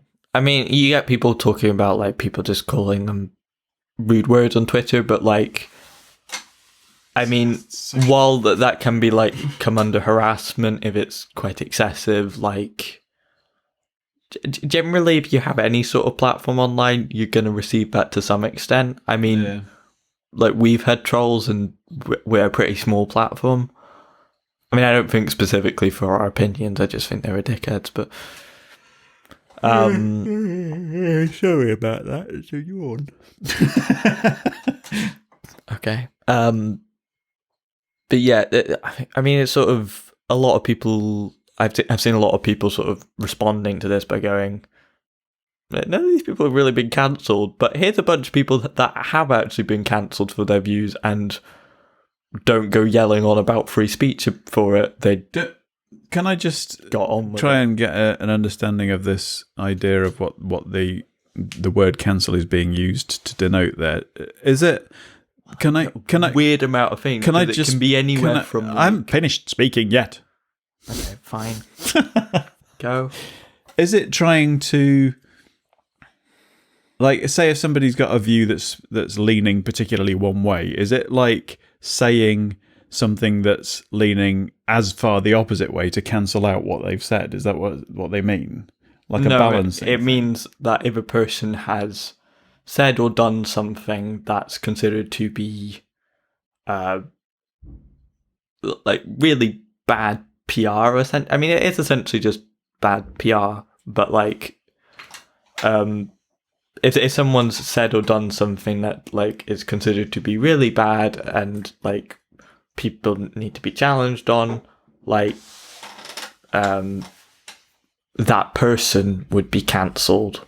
Like the sort of idea is to, I mean, criticize them, sure, but also afterwards sort of stop inviting them to certain things, like and erase them from society. I mean, kind of, but like it's literally just people on Twitter. Like, it's not like big powerful forces doing this. Yeah, but people that have actually been cancelled, for example, Eartha Kitt in the late 60s to early 70s spoke out against the Vietnam War. Yeah. And she got boycotted from Hollywood, and the CIA made an official dossier in which they called her a sadistic nymphomaniac. She got cancelled. She wasn't going on like this. You'd have thought if Hollywood were labelling her a sadistic nymphomaniac, that would actually improve her chances of success in Hollywood. Knowing what Hollywood's like. Not in the late 60s and early 70s. Maybe. It was quite conformist. On the surface, maybe.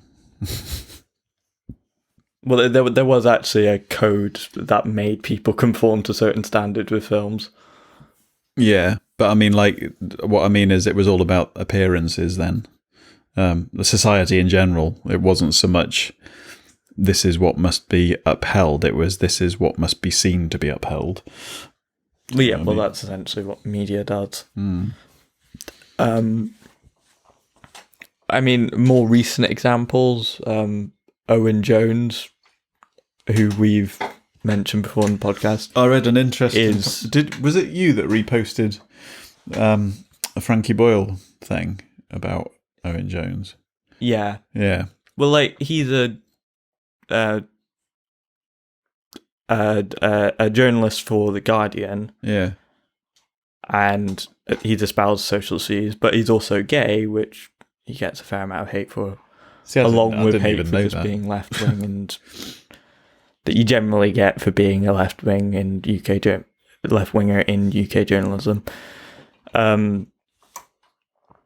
He's actually been physically attacked, though, for his views or for him being gay. It's not entirely certain, but, like, he's been assaulted for this, as well as all the usual harassment and stuff. But that is something that would be considered to be silencing, like, but you don't see many people, like, actually in the sort of more left-wing sphere that, like, he would be a part of complaining about cancel culture. Yeah. Because, like, most of the people that I guess sort of move cancel culture are the people. Yeah, they're kind of busy dealing with the reality of it rather than complaining about the possibility of it. Yeah, but sort of like on something like social media, it's a very democratic way of basically doing public discourse. That can have its pitfalls, but, like, it's very much in the spirit of free speech. Yeah, but trouble is with totally free speech, like you get on primarily on places like social media, you have to face the fact that there is a fucking shitload of idiots out there. Well, yeah, that's like any democratic process, but you have to defend that idea on that basis that, like, there are certain things that shouldn't be said, rather than claiming to be for freedom. But I want to be clear about when I say a shitload of idiots, I'm not just referring to people who disagree with me. I'm fine with people who disagree with me. Idiots. There are just some fucking idiots that shouldn't be. Honestly, like, if you go into the replies, you can find people arguing the same point and calling each other names at the same time. But this is the thing. It's like you kind of find yourself almost arguing for a non-freedom of speech situation, because you sort of think, you know, I could easily and I do believe that there are some people who just shouldn't be allowed to take part in discussions of that nature because they have nothing of value. In fact, their presence at the debate hinders the debate. Do you know what I mean? Yeah. But on the surface, that attitude seems to be really quite superior, kind of, again, cancelling. Well, it is to some extent, especially when the people deciding that are the ones in sort of higher institutions. It's sort of when you change the word to criticise, like I said, the power dynamic is there, but they're protecting high up people essentially. They don't like that it's become a two-way thing. So, I mean, like, taking that to its logical conclusion, that this whole system where it's one person, one vote kind of props up the people at the top who find the fucking idiots easy to manipulate. Well, it's sort of the people at the bottom don't really have an option other than to vote for the people at the top. Yeah. Unless you're voting Greens, who I don't think are particularly high class. But, like, they don't really get power, so... See, with representative democracy, you get that thing where it's sort of like, sure, the people have a say, but, like... they just get like a set of options, and that can be quite limited. Should we wind up soon, or are you? Yeah, well, I don't know how much we talked about loyalty, but I don't know, but like it's just a loose. On this, it also like has a lot of things about like liberalism, which like liberalism isn't really that much for a lot of the things it claims it is. Like liberalism is actually relatively authoritarian compared to like what I believe. At least my problem with liberalism is it's a bit of a paradox. Yeah, because you have to. It's like that tolerating intolerance. It's like you can't have pure liberalism because it allows for authoritarian dictatorships if it's truly liberal. Yeah, well, it's kind of, but then that kind of kills itself. Do you know looks at like fascists and white supremacists, and look at the people that advocate violence to get rid of those people as like the same problem. Yeah, which like, while you could make an argument against the people that want to use violence to get rid of them, they have good motivations there. At least getting rid of fascism, at least in my opinion, seems like a good goal in the end. I mean, you could argue about the methods there, definitely, but like, the heart is in the right place there. But that's the thing. I mean, do fascists see themselves as fascists? A lot of them probably don't, especially the police. And that's because fascism has traditionally been a negative term. Well, not really. Only after World War II. The black shirts were really popular in the UK. Well, I mean, there are people who are proud to call themselves Nazis now.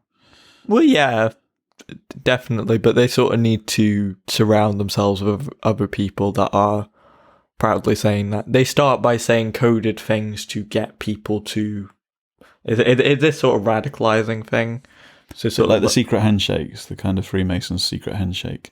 Not necessarily. They'll sort of say things that are sort of like euphemisms for something, like... Because if you say something like, some people have said, like, people say certain ethnicities are just less intelligent, like, that seems like a fairly radical view. Yeah. But, like, there are ways in which you can say that differently to make it seem more reasonable, and then that sort of brings people into this idea. Yeah, yeah.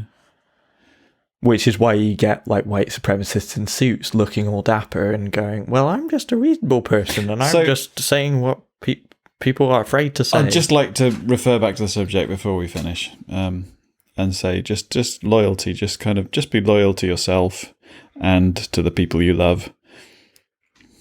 That's really about it. I mean, whatever that takes, if you're loyal to yourself, and that doesn't mean being selfish, that means being loyal to your own ideals, and that necessarily means being loyal to the people who you love. And okay, but at the same time, I don't mean like, be willing to change though. Yeah, for your own loyal to the good. For those loyal to what's best for yourself and for the people around you. Loyalty for the sake of just being loyal feels like it's going down, sort of trying to coerce people into. So it taking feels it full circle, really. So taking it full circle, is loyalty a good thing? Not in the way that it's usually talked about, in my opinion. No, I don't think it is either.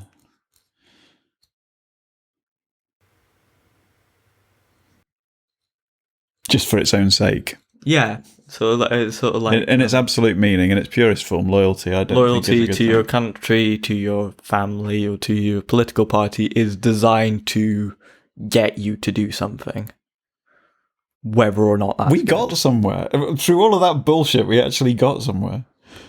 Amazing. Send us beer. It did surprise me on this though that I don't know if be loyal to the Breaking Bollocks channel. Send us beer. I don't know if you've heard of this person. You're starting again, aren't you? Well, I'll just mention it briefly. Noam Chomsky. I've heard of him, yeah. Signed this, but I think a lot of different people signed it for different reasons. That's a fucking ridiculous name, isn't it? What? It sounds like a character out of Romeo and Juliet.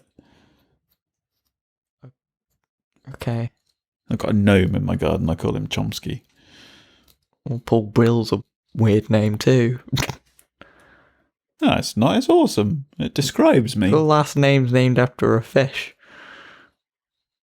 No, the fish is named after me. Oh, okay. Let's go. Yeah. Fly a kite. Okay. This has been... God, this is your job. What? Oh, okay. You close the thing.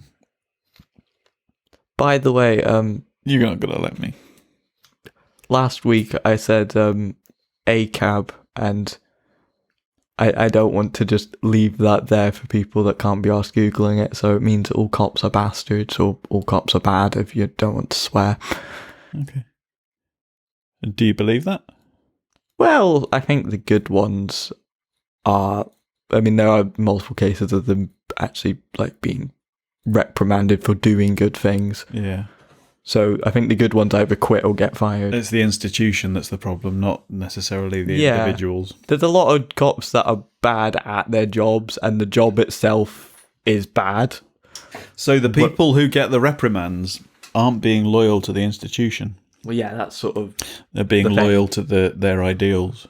Which is why, at least part of the reason why those officers stood watching whilst George Floyd got choked out. Yeah. Because if they did something, they could have actually gotten fired. Yeah. For disloyalty. I mean, they might have just been racist themselves as well, but... Anyway. Yes. Just thought I'd add that in there, because, by the way, there are still protests going on. They're not being reported on as much, but like there's still protests going on and a lot of brutality still happening. Anyway, happy thoughts to leave you with. We'll see you next time. You can't trust anyone. This is the last time I'm going to be able to say this, but our podcast... Well, this is the last time our podcast is going to be able to say this, but... Why? Listeners, will you still need us? Will you still feed us? Why is it the when last we're time? 64? Oh, okay. Well, we're not 64. 64 episodes. Right, I'll do the outro. I've gone all dizzy now. Yeah. The orbiter might be having a hemorrhage. Pardon me. Rectal prolapse. I'm not sure where, but I don't want to know. Yes, this has been Breaking Bollocks, episode 63. Lloyd, wait, I can't. I've forgotten how to do the outro. Help me. Hang on. You just did it. No. You got halfway through. I've been Firebolt. I've been the Orbiter. And this has been Breaking Bollocks, episode 63. There we go. Loyalty.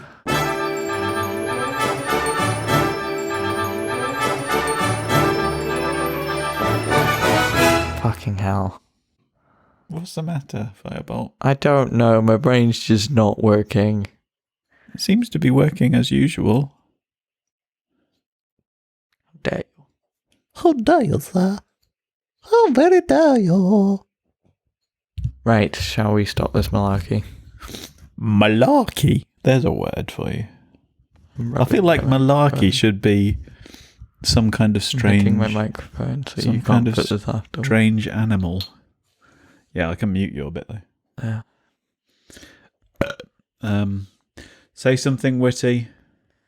Something witty. So predictable. Well, I'll say what I said, the wise thing I said. I mean, it wasn't particularly witty, but it was wise according to you earlier. Oh, yeah. Perhaps focus helps productivity. Yeah, I didn't bring that up, did I? No. It was just a postscript then that I said earlier that I'm finding that I'm trying to do less to reduce stress, and I'm actually getting more done by trying to do less. And Firebolt blew my mind by saying it's almost like focus is good for productivity. Wise beyond your years. Don't know who you learnt it from, it wasn't me. But thanks for the lesson. Bye. This podcast is part of the After Dark Podcast Network.